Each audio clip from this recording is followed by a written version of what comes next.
योग दर्शन तृतीय विभूतिपाद सूत्र संख्या 22 है। सोपक्रमम निरूपक्रमम च कर्म तत्संयमात् अपरांत ज्ञानम अरिष्टेभ्यो वा। शब्दार्थ: सोपक्रमम शीघ्र फल देने वाले, निरूपक्रमम विलंब से फल देने वाले, और कर्म होते हैं तत्संयमात्, उन कर्मों में संयम करने से मृत्यु का ज्ञान होता है। अरिष्टेभ्यः, मृत्यु के ज्ञापक चिन्हों से उनका भी ज्ञान हो जाता है। सूत्रार्थ: कर्म दो प्रकार के होते हैं, शीघ्र फल देने वाले और विलंब से फल देने वाले। उन कर्मों में संयम करने से मृत्यु के ज्ञापक चिन्हों से योगी को मृत्यु का ज्ञान होता है। तो योगार्थ प्रकाश इस सूत्र में यह बात बतलाई है कि सोपक्रम और निरूपक्रम कर्मों के संयम के करने से अरिष्टों से भी मृत्यु का ज्ञान होता है। तो मृत्यु का ज्ञान होना संभव है कि नहीं, ये बताया गया है। तो कर्म दो प्रकार के होते हैं, शीघ्र फल देने वाले और विलंब से फल देने वाले। यहाँ पर आयु फल देने वाले कर्मों के विषय में विशेष विचार करना है। आयु फल देने वाले में पूर्व जन्म के कर्म और इस जन्म के कर्म दोनों ही आयु को बढ़ाने और घटाने में कारण होते हैं। पूर्व जन्म में किए कर्मों के विषय में योगी संस्कारों के आधार पर सामान्य रूप से ज्ञान कर सकता है, परंतु पूर्व जन्म के कर्मों को संपूर्ण रूप से नहीं जान सकता। पूर्व जन्म के संपूर्ण कर्मों को तो ईश्वर ही जान सकता है, और इस जीवन के आयु फल को देने वाले कर्मों के विषय में योगी अधिक मात्रा में जान सकता है, परंतु इस जन्म के कर्मों को भी जो जन्म से लेकर अब तक किए हैं उनको वह भी पूर्ण रूप से नहीं जान सकता। तो पीछे जैसे हम चर्चा करते आ रहे हैं, संयम से योगी का जो ज्ञान का स्तर है, बुद्धि का स्तर है, वह बहुत अधिक विकसित हो जाता है, और उसके कारण उसको सूक्ष्म रूप से विचार करने के लिए वह सामर्थ्य से युक्त हो जाता है और वह सक्षम हो जाता है। तो इसके आधार पर जो अभी कर्म कर रहा है उस कर्म ऐसे वो करेगा जिससे कि आगे आयु बढ़े। आयु कैसे अधिक से अधिक बढ़ सकता है उसके विषय में उसको ज्ञान हो जाता है।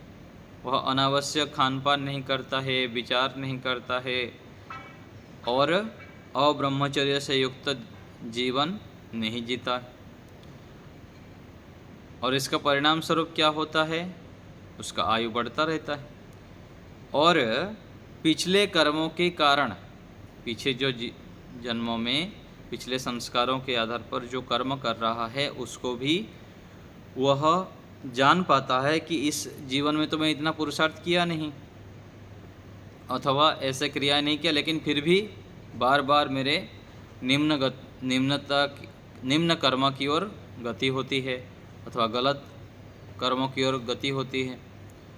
तो ऐसे देख के उसको वो रोकने में समर्थ होता है, और रोकने के लिए अत्यधिक प्रयत्नशील होता है पिछले जीवन के कर्मों को रोकने के लिए।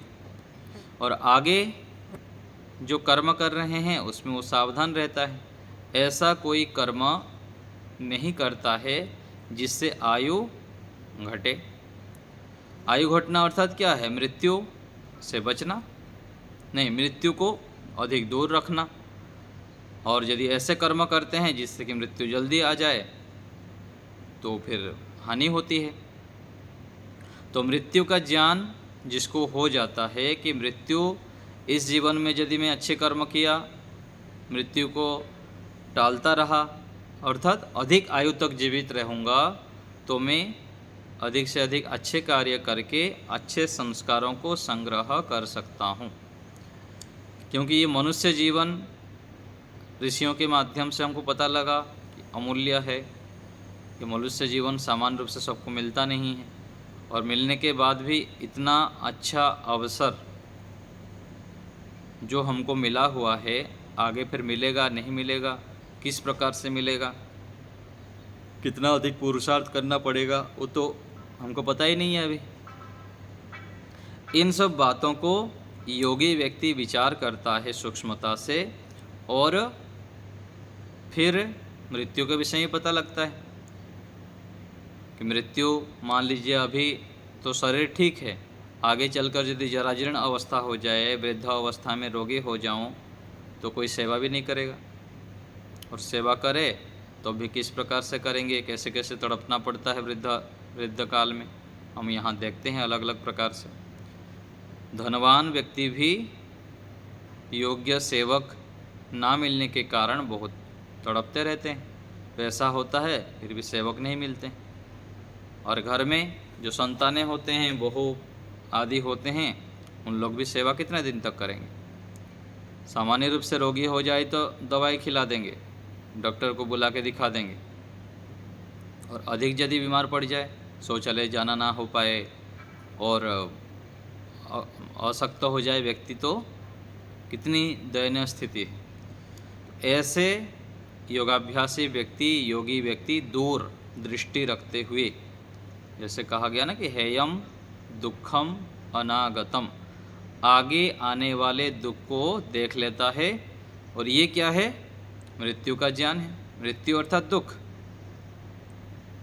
दुखी तो है इस जीवन में यदि जीवित अवस्था में ऐसी स्थितियां आए, और अंत में शरीर छोड़ते समय जो दुख होता है, उससे बचने के लिए भी अच्छे अच्छे कर्म करता जाता है वो। ऐसा कोई मैं कर्म ना करूं जिससे कि मृत्यु के समय पश्चाताप हो, कष्ट हो। और दूसरा, जब हम योगाभ्यास करते हैं, शुद्ध ज्ञान को अर्जन करते हैं, वेदानुकूल ज्ञान को अर्जन करते हैं, क्लेशों को धीरे धीरे निर्वीज करते हैं, क्लेशों के विषय में जानते हैं, विशेष सत्वों में प्रतिष्ठित हो जाते हैं, तब ज्ञानी व्यक्ति को मृत्यु का दुख नहीं रहता है। अंतिम स्थिति में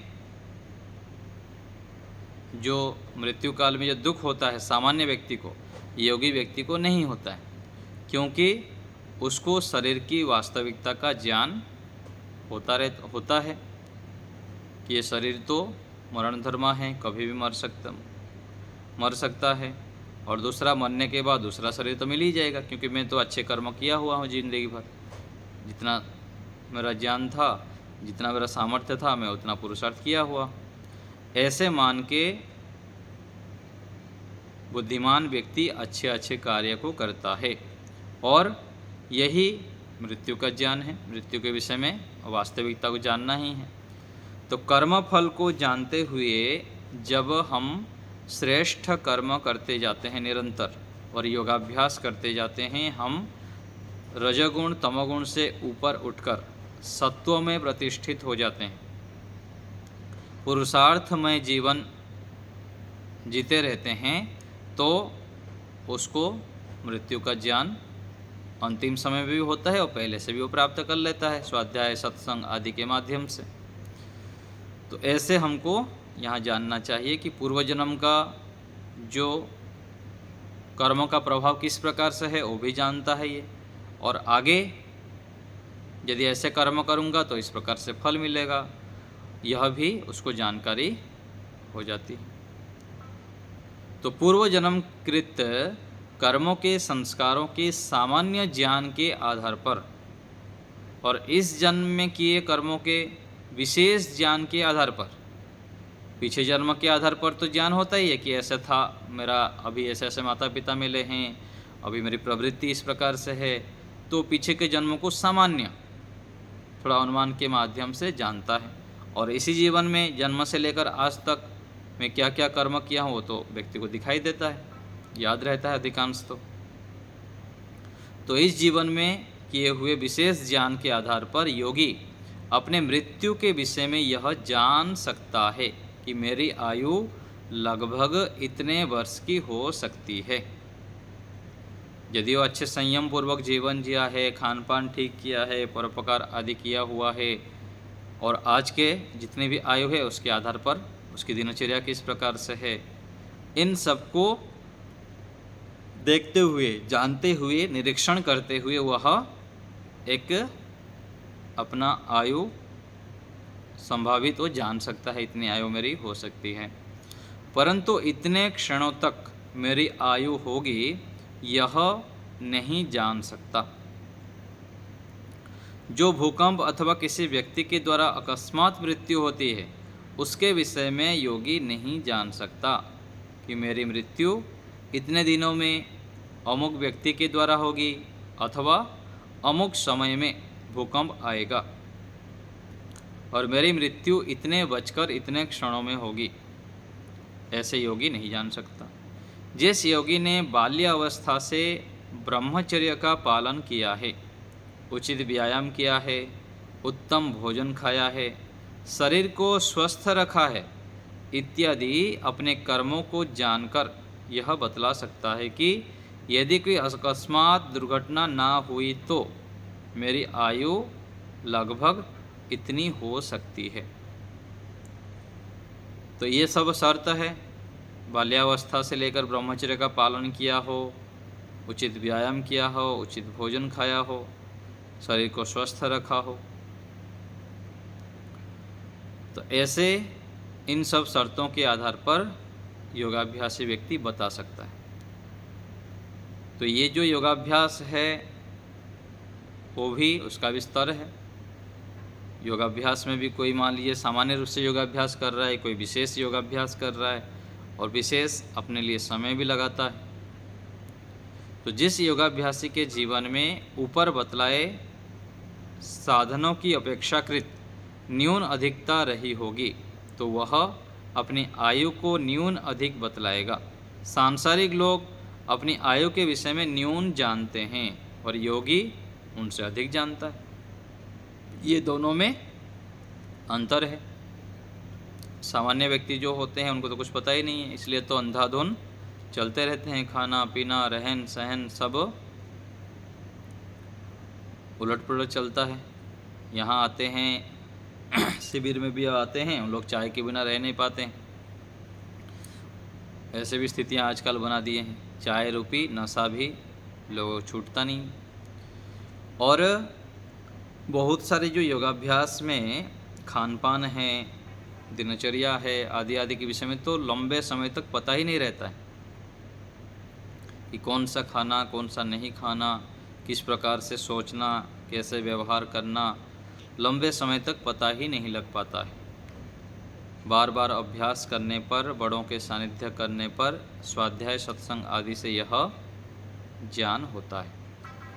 तो सामान्य व्यक्ति को अपने जीवन के विषय में कुछ भी पता नहीं लगता अथवा सामान्य ज्ञान होता है, लेकिन योगी व्यक्ति को पता लग जाता है, एक संभावना वो कर सकता है। अरिष्टों से भी मृत्यु के विषय में ज्ञान होता है। आयुर्वेद में मृत्यु का ज्ञान करवाने वाले अरिष्टों को बतलाया गया है। तो आध्यात्मिक अरिष्ट जैसे कि कानों में उंगली डालकर बंद करने से अव्यक्त ध्वनि सुनाई नहीं देती, इसी प्रकार आँखों को हाथ से दबाने पर प्रकाश नहीं दिखता। तो ये भी कुछ अरिष्ट होते होंगे आयुर्वेद शास्त्र में। कानों में उंगली डालकर बंद करने से अव्यक्त ध्वनि सुनाई नहीं देती और आँखों को हाथ से दबाने से प्रकाश नहीं दिखाई देता। ऐसे आदि भौतिक अरिष्ट बता रहे हैं। आध्यात्मिक अरिष्टों के सदृश ये भी होते हैं। इनके अंतर्गत व्यक्ति की जीवन शक्ति के क्षीण होने से विचारों में संतुलन नहीं रहता, मृत्यु का भी भय बना रहता है। तो ये तो दिखता ही है। यहाँ पर सीधा सीधा देखते हैं, जो संयमित नहीं रहता है और सत्य आचरण नहीं करता है वो भयभीत रहता है, डरे डरे रहता है, और उसके जीवन में ना उत्साह है, ना उमंग है, ना कर गुजारने के लिए कुछ है, आलस्य, प्रमाद, समय की बर्बादी, कोई भी संयम दिखाई नहीं देता है। तो यहाँ पर यही कह रहे हैं कि जीवन शक्ति क्षीण हो जाता है जो व्यक्ति संयमित नहीं रहता है, और मृत्यु का भय भी बना रहता है, डरता रहता है, छोटी छोटी बातों में भयभीत हो जाता है वो। इस स्थिति में वह व्यक्ति अपने पूर्व संस्कारों के आधार पर कभी कभी ऐसा सोचता है कि मुझे मारने के लिए लोग आ रहे हैं। तो देखिए, ऐसे भी हम समझते हैं ना, यहाँ पर सुनने में आता है, डरते रहते हैं और उलट पुलट सोचते रहते हैं, कैसे कैसे सोच रहता है व्यक्ति के अंदर, और भयानक भयानक सपनों भी देखता रहता है। तो वास्तव में ये उसके असंतुलित विचार है। वहाँ कोई व्यक्ति नहीं होता, भिन्न भिन्न कल्पनाओं के अनुसार भिन्न भिन्न काल्पनिक पदार्थों को देखता रहता है। इसी प्रकार अपने मृत पूर्वजों को देखता है। यह सर्वविदित है कि मृत्यु व्यक्ति तो रहते ही नहीं। तो ये सब स्थितियां हैं। तो इन सब का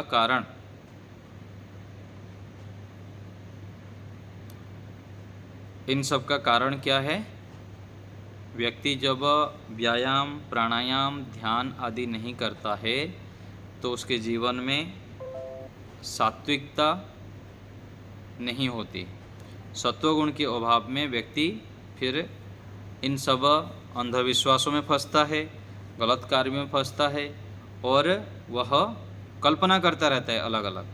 और दूसरा, जैसे हम देखते हैं, सुनते हैं, पढ़ते हैं, उसी प्रकार से हम बनते हैं। अधिकांश आज क्या होता है, मोबाइल पकड़ के बैठे रहते हैं। मोबाइल में क्या क्या देखते हैं उनको ही पता नहीं। घंटों बैठ गए, 2 घंटा बैठ गए, देखते ही रहते हैं, अलग अलग चैनल देखते रहते हैं, फेसबुक देखते रहेंगे, और जो देख रहे हैं वो अपने अंदर छप रहा है, वो उनको पता ही नहीं लग रहा है। सूक्ष्म रूप में वह अपने अंदर जाता रहता है, और उसी प्रकार से फिर हमारे जो खाली में बैठेंगे उसका संस्कार बनता रहेगा। इसलिए देखना, सुनना आदि भी हमारा उत्कृष्ट होना चाहिए। और खान पान में के विषय में भी, खान पान, हमको भूख नहीं लग रहा है, हम अधिक से अधिक खा लेते हैं। अपने शरीर के विषय में ज्ञान नहीं है, क्या हमको अनुकूल है, प्रतिकूल चीज़ खाते रहते हैं। और कई बार क्या होता है, आज व्यायाम, प्राणायाम आदि कोई करता ही नहीं, शरीर से मेहनत करता ही नहीं। तो शरीर से मेहनत करना अति आवश्यक है, और विशेषकर आध्यात्मिक व्यक्ति आलसी हो जाते हैं। सुबह उठ जाएंगे, आँख बंद करके बैठ जाएंगे, मैं ध्यान कर रहा हूँ ईश्वर की, और झपकी लगाते रहेंगे 1 घंटे तक, हो गया ध्यान। तो एक आयुर्वेद के पुस्तक में लिखा था कि शरीर के जो रक्त जो संचार है उसको शुद्ध करना है, तो 15-20 मिनट से लेकर आधा घंटा तक हमको कोई इस प्रकार से शारीरिक व्यायाम करना चाहिए कि लगातार चलता रहे श्वास की क्रिया। या तो दौड़ लगाइए आधा घंटा तक, फुटबॉल खेलिए, अथवा तेज तेज से चलिए। तो कोई भी शारीरिक ऐसे क्रिया करें, सूर्य नमस्कार आदि करें 21 बार, 51 बार, 108 बार, लेकिन शरीर से कोई भी क्रियाएं ना करने के कारण फिर शरीर का शोधन नहीं होता है। हमारे पूज्य स्वामी विवेकानंद जी अभी बता रहे थे जैसे हमारे शिविर में कि व्यायाम नहीं किया तो भोजन नहीं करना है, भोजन करना है तो व्यायाम करना ही। और आज क्या होता है, व्यक्ति ना व्यायाम करता है, ना कुछ दौड़ लगाता है, ना भ्रमण करता है, फिर भोजन तो करता ही करता है जितना करना है। इसलिए आध्यात्मिक व्यक्ति को विशेष ध्यान रखना चाहिए। यदि आप चल नहीं पाते हैं 7-8 किलोमीटर रोज़, दौड़ नहीं लगा पाते हैं, आसन आदि नहीं करते हैं, तो फिर कम से कम कपालभाति, अनुलोम विलोम आदि करिए, बैठ के आधा घंटा करिए। मुख्य तो ये दौड़ लगाइए, अथवा बाहरी यदि क्रिया आप करते हैं, शरीर से मेहनत करते हैं तो ठीक है, नहीं तो फिर कपालभाति, अनुलोम विलोम आधा घंटा, एक घंटा, 1 से 1.5 घंटा, 2 घंटा करें। शारीरिक व्यायाम ना करने से बहुत अधिक हानि होती है। पहले भी हमको ही पता नहीं था, 15 साल पहले, और जब से हमको पता लगा, नियमित रूप से कभी अपवाद छोड़ दीजिए, कभी भी छोड़ते नहीं हैं। दौड़ लगाना, आसन करना अथवा प्राणायाम आदि करना, तो ये बहुत अधिक आवश्यक है। तो ये लगातार जब हम करते हैं, स्वाध्याय, सत्संग, व्यायाम, प्राणायाम और खान पान में भी ध्यान रखना होता है, और विशेषकर तो साधक व्यक्ति को ध्यान रखना होता है, क्या खाना, कितना खाना, रात को कम खाना, क्योंकि सुबह जल्दी उठना होता है। और रात को ऐसे ही, जैसे जैन लोग खाते नहीं हैं, खाते हैं तब भी हम लोग कम खाएं, खिचड़ी आदि खाएं, दूध पिएं, भोजन से 2-2.5 घंटा पहले भोजन, सोने से 2-2.5 घंटा पहले भोजन कर लें। तो इन सब बातों को ध्यान रखना चाहिए, नहीं तो लंबे आयु होने के बाद भी, बड़े आयु होने के बाद भी इन छोटी छोटी बातों को ध्यान नहीं रखते हैं और परेशान होते रहते हैं। हम आश्रम में भी जो लोग आते हैं देखते रहते हैं, अपने विद्यार्थियों को भी देखते रहते हैं, यहाँ पर भोजन के विषय में बिल्कुल ही संयम नहीं रहता। तो इन बातों को जब हम ध्यान देंगे तब हमारा बुद्धि सूक्ष्म होने से आध्यात्म मार्ग में बढ़ने में हम समर्थ होते हैं। और जैसे इस सूत्र में बताया गया मृत्यु के विषय में, तो मृत्यु के विषय में भी हमको ज्ञान हो जाता है। मृत्यु का ज्ञान अर्थात मृत्यु से बचने के लिए, अपनी आयु को बढ़ाने के लिए हम तत्पर रहते हैं। और मान लीजिए अंतिम स्थिति में हमको जो मृत्यु से कष्ट होता है, उससे भी हम बच सकते हैं। तो ऐसे हमको विचार करते हुए कर्मों के विषय में सोचना चाहिए, कर्मफल के विषय में, और श्रेष्ठ कार्य करते हुए अपने जीवन को बिताना चाहिए। निरंतर पुरुषार्थी होना चाहिए। स्वाध्याय, सत्संग और शास्त्रों का मनन चिंतन निरंतर हम करें। समय को व्यर्थ ना गंवाएं। अनावश्यक रूप में समय यदि नष्ट कर लेंगे तो आगे खोजने पर भी समय नहीं मिलेगा। तो हमको जो वैदिक मार्ग पर चलने का अवसर मिला है, उसका सदुपयोग करें, अधिक से अधिक उसमें अच्छे कार्य में लगाएं। ठीक है, आज यहीं रखते हैं। किसी को कुछ पूछना हो तो बताइए। जी शुभम जी बोलिए। गुरु जी, मोबाइल को कैसे कंट्रोल किया जाए? मोबाइल एक डिस्ट्रैक्शन का बहुत बड़ा कारण होता है, लेकिन कक्षाएं और अपने दूसरे विषय भी जो जानने वाले होते हैं वो भी मोबाइल से ही होते हैं। हाँ, उसके लिए नियम बनाना पड़ता है। नियम बनाना पड़ता है कि आधा घंटा, 1 घंटा, 2 घंटा मुझको चलाना है, उसके बाद अधिकतर प्रयोग नहीं करना है। जैसे हम लोग हैं, हम लोग भी तो मोबाइल रखते हैं, आवश्यक पड़ता है तो थोड़ा बहुत कुछ देख लिए, बस दिन भर अपने काम में लगे रहते हैं। अपने काम में जब व्यस्त रहते हैं, स्वाध्याय में, सत्संग में, पठन पाठन में, कोई भी लक्ष्य लेके दिनचर्या बनाते हैं, कल क्या क्या मुझको करना है, वो पहले से निर्धारित रहेगा, तो मोबाइल को देखने के लिए समय ही नहीं रहेगा।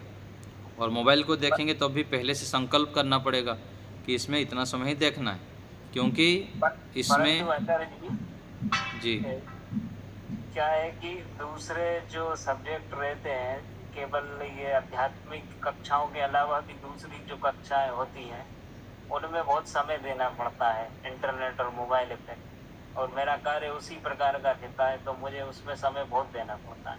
इसलिए मतलब डिस्ट्रैक्शन। समय देना अलग बात है, उसमें अपव्यय होना अलग बात है। समय तो आजकल कोई भी काम इसके बिना होता ही नहीं है, अधिकांश कार्य, और जो जो इस क्षेत्र में कार्य करता है उसको देना ही पड़ेगा। लेकिन उसमें भी कुछ समय ऐसे नियम बनाइए कि सुबह इतने बजे तक नहीं चलाना है, रात को इतने बजे के बाद नहीं चलाना है। ऐसे करके धीरे धीरे उससे बचने के लिए प्रयास करना चाहिए। और यहाँ जो बात हो रही है कि उसमें जो हम घुस जाते हैं ना अनावश्यक चीज़ों में, अनावश्यक रूप से देखना, सुनना, इसको जान लो, उसको जान लो, उसको जान लो, ऐसे सोच के जो उसमें घुस जाते हैं हम, वो हानिकारक है, उससे बचना चाहिए।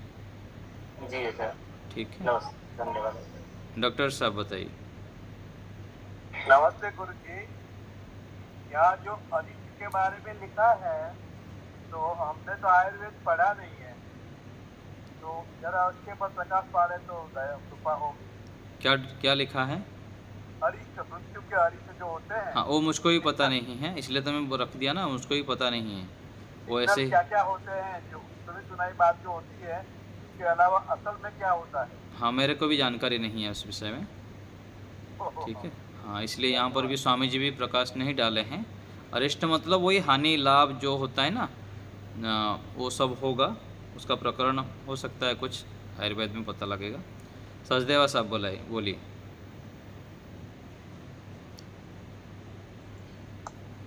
नमस्ते आचार्य जी। नमस्ते जी। ये जो पूरा सूत्र है, ये योगी अपने पूर्व जन्म के किए कर्मों को भी जान सकता है, ऐसा है? नहीं,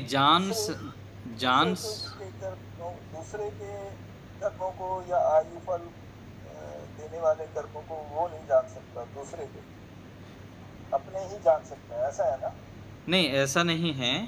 मृत्यु का ज्ञान, हाँ, मृत्यु का ज्ञान अर्थात मेरी आयु इतने तक है ना।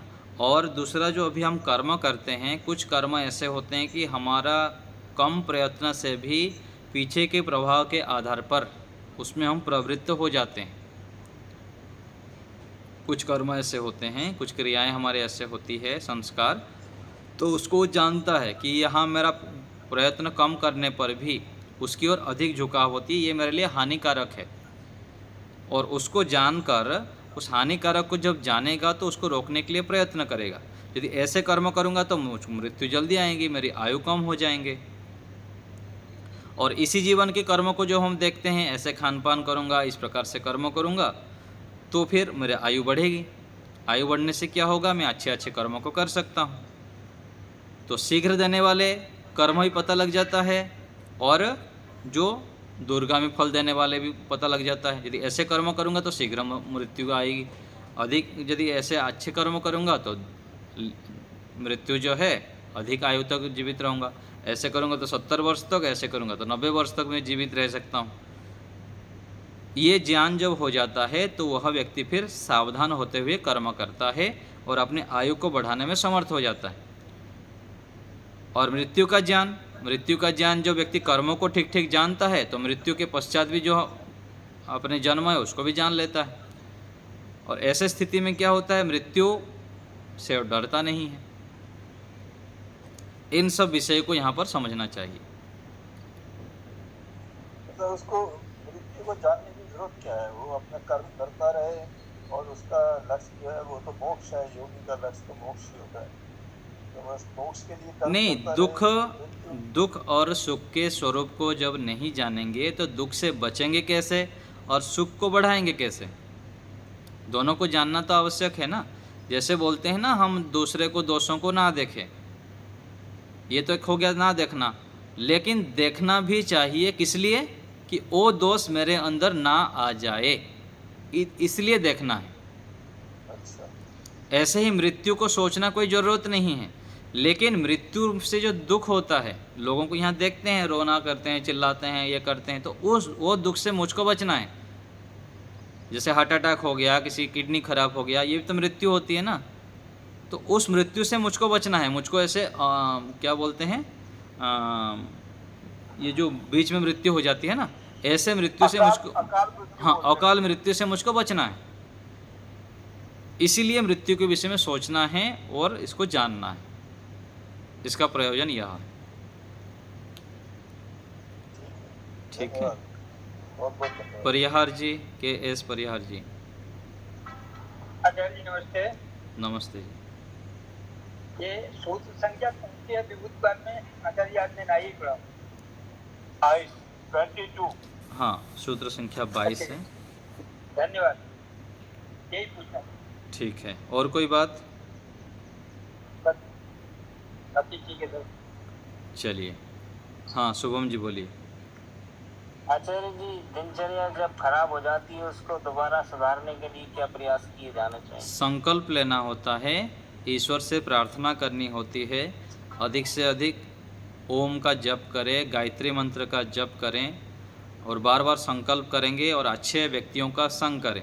अपने आसपास कोई ऐसे अच्छे व्यक्ति हों, उनके आसपास रहें और उनके साथ संगति करेंगे तो धीरे धीरे हमको भी उनको देख के प्रेरणा मिलती है। ठीक है, तो अपना जीवन स्वयं के हाथ में है और हम ही चाहेंगे तो कर सकते हैं, दूसरे तो केवल प्रेरणा करेंगे। तो संकल्प करते हुए जब ओम ओम का जप करते हैं, गायत्री मंत्र का जप करते हैं, रात्रि को जल्दी सो जाना और सुबह जल्दी उठना, केवल ये काम यदि कर देते हैं तो बाकी धीरे धीरे तो सब ठीक हो जाते हैं। जी ठीक है, और दूसरे दिनचर्या बिगड़ने से जो हानि हो रही है उसको सोचें, और दिनचर्या ठीक होने से जो जो लाभ होता है, आनंद, उत्साह, निर्भयता और प्रसन्नता जो होती है, उसके विषय में बार बार सोचेंगे तो फिर ठीक हो जाएगा। जी जी आचार्य जी, ठीक है, धन्यवाद आचार्य। चलिए हम थोड़ी देर के लिए ध्यान का अभ्यास करेंगे।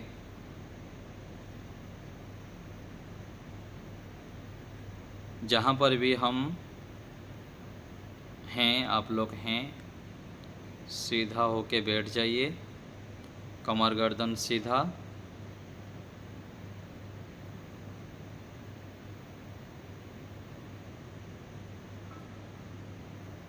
मानसिक रूप में संकल्प करेंगे अभी थोड़े काल के लिए मैं ईश्वर का ही स्मरण करूँगा, ईश्वर से संबंधित विचारों को ही उठाऊँगा। परमपिता परमेश्वर मेरे साथ विद्यमान हैं। ईश्वर की महती अनुकंपा से मुझे ध्यान करने का सुअवसर प्राप्त हुआ है। आँखों के सामने घनघोर अंधकार की स्थिति बनाएंगे। रात्रि के अंधकार में चारों ओर अंधकार होने से जो स्थिति होती है उसको मन में लाएंगे। आँखों के सामने काला पर्दा टांग देंगे। परमपिता परमेश्वर सर्वव्यापक हैं, निराकार हैं, चेतन हैं, हमें देख सुन जान रहे हैं।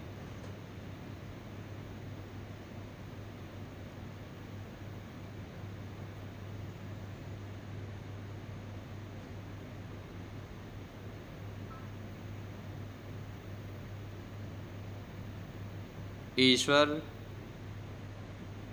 अनंत ज्ञान, बल, आनंद के स्रोत हैं। जिसका हम संग करते हैं उसका गुण हमारे अंदर आता है। परमात्मा के सानिध्य में बैठने से, उनके गुणों को चिंतन करने से ईश्वर के गुण कर्म स्वभाव हमारे अंदर आता है। यह विश्वास मन में बनाए रखना है। मैं आत्मा हूँ, परमपिता परमेश्वर मेरे अंदर बाहर चारों ओर विद्यमान हैं।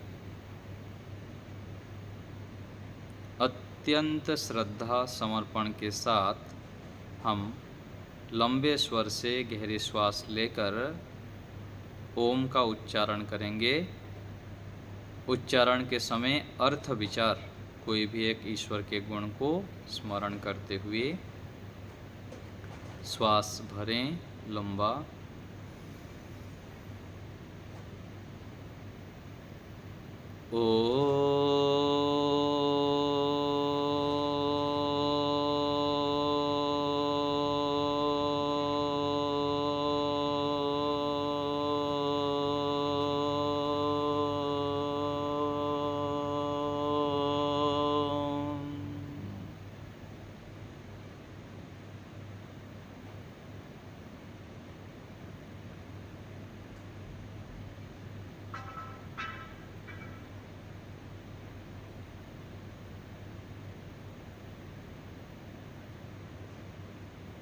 फिर से श्वास भरेंगे।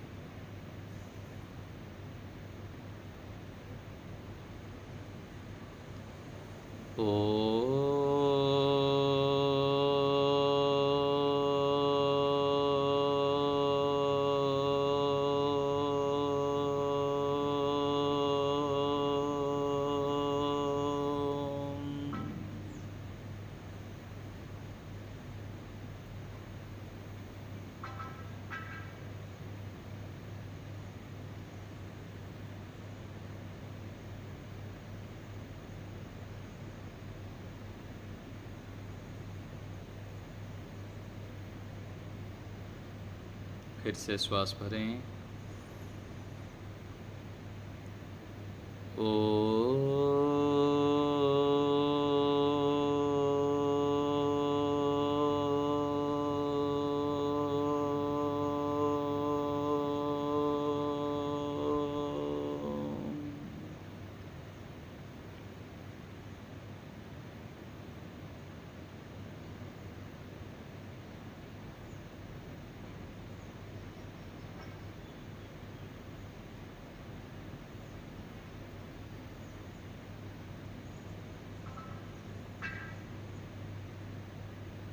अर्थ विचार मन ही मन।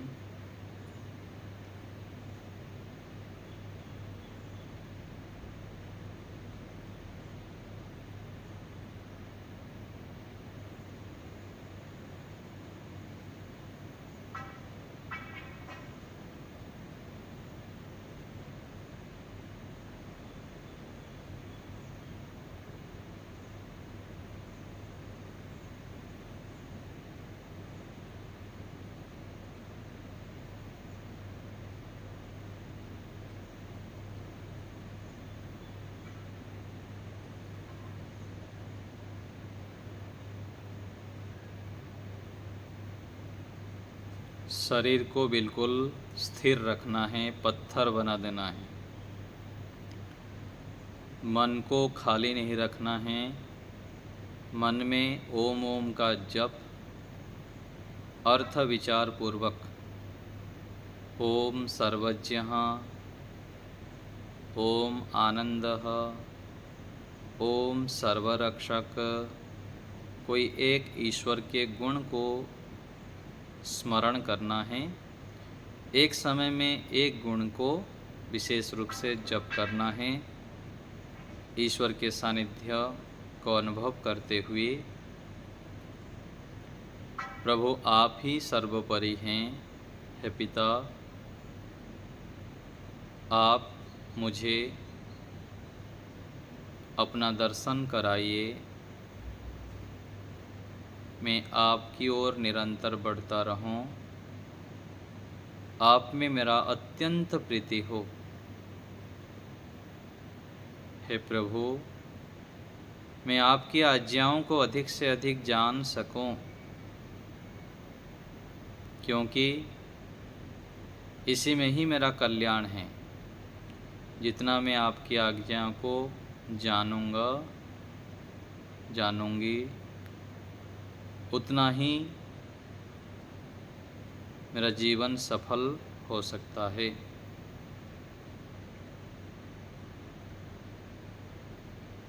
हे परमात्मा, आपने ही मुझे यह जीवन प्रदान किए हैं। ये सृष्टि को आपने ही बनाए हैं। हे प्रभु, आप महान हैं। हे परम दयालु, मैं आपके शरण में आया हूँ। मुझे श्रेष्ठ ज्ञान दीजिए, सद्बुद्धि प्रदान कीजिए।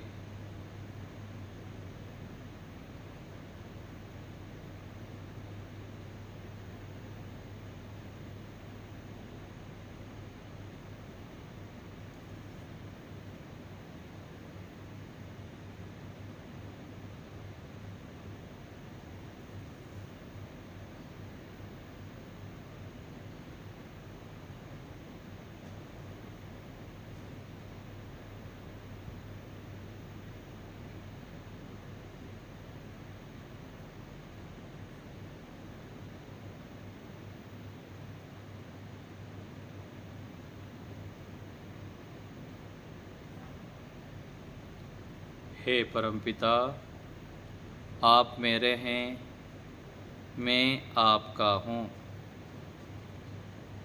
यह भाव समर्पण।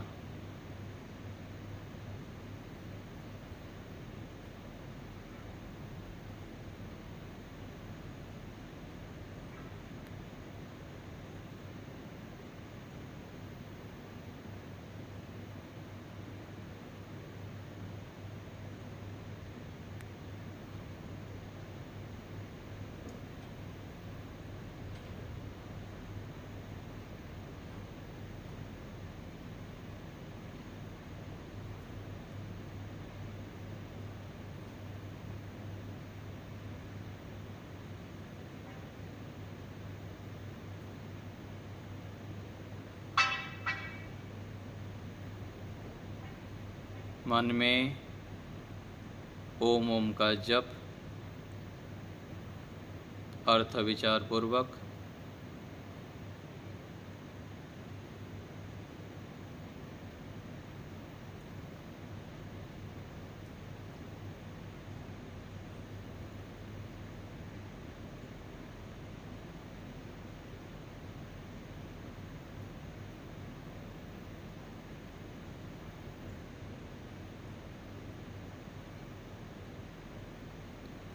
पुनः 3 बार ओम का उच्चारण। गहरी श्वास भरेंगे। ओम के उच्चारण वाणी से करना है। मन में अर्थ विचार निरंतर करते रहना है। ईश्वर समर्पण साथ साथ बनाए रखना है। श्वास भरें।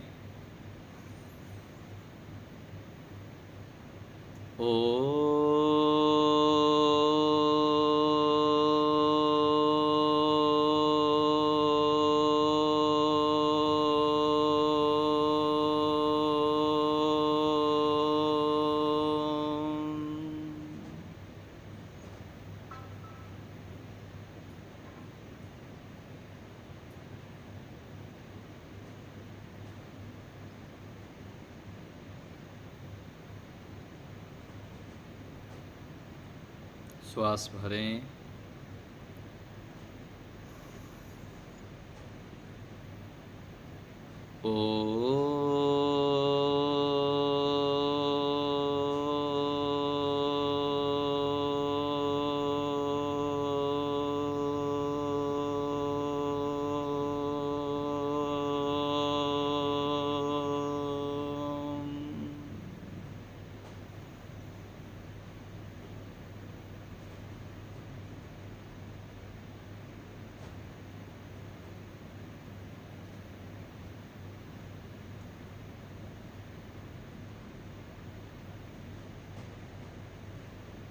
फिर से श्वास भरें।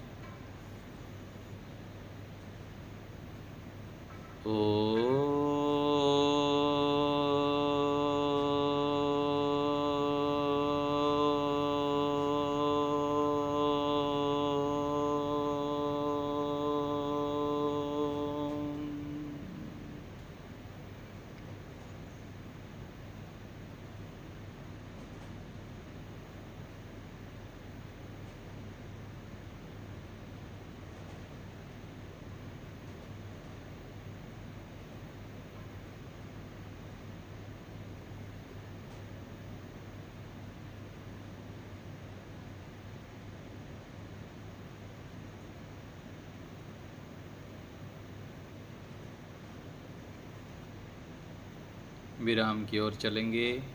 ईश्वर को धन्यवाद करेंगे। हे परमपिता, आपका बहुत बहुत धन्यवाद।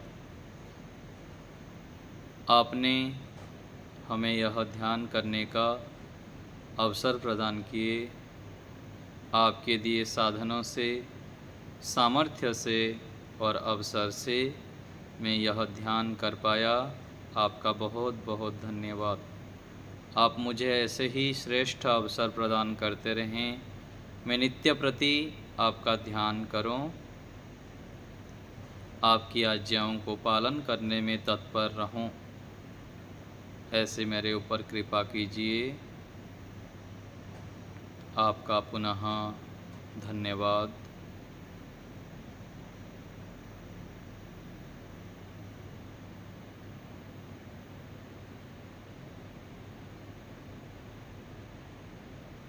मन ही मन ईश्वर के चरणों में नतमस्तक होते हुए कृतज्ञता ज्ञापन करेंगे।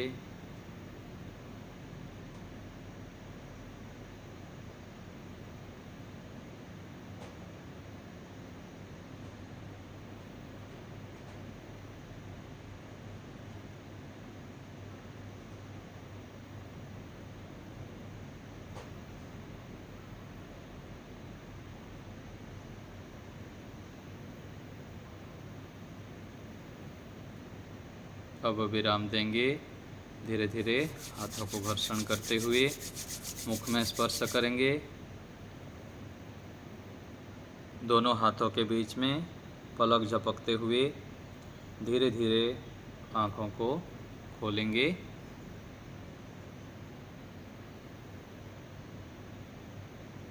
ध्यान के बाद